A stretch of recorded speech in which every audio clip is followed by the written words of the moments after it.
কোনের বাড়িতে ফুলসজ্জা এমন কখনো শুনেছ? আমার বাড়ি নেই, কিচ্ছু নেই, চাল নেই, চুলো নেই, রোজগারের কোনো ঠিক নেই। ভবিষ্যতে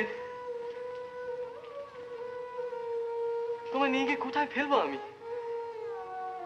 তুমি যেভাবে মানুষ হয়েছো, এত বড় বাড়ি, চাকর বাকর, এত সুন্দর ঘর, তুমি বিশ্বাস করো এই বিয়েতে আমি রাজি হইনি। আমার প্রচন্ড আপত্তি ছিল, কিন্তু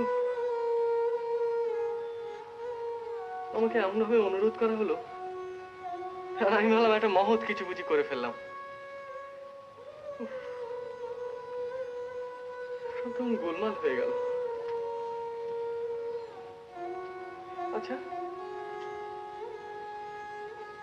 তুমি কিচ্ছু বলছো না কেন? তোমার মন না জানলে তো আমি কিচ্ছু স্থির করতে পারছি না, আমি কিচ্ছু বুঝতে পারছি না। অপর্ণা, তুমি দারিদ্র্য সহ্য করতে পারবে? আমার মতো গরিব স্বামীর ঘর করতে পারবে?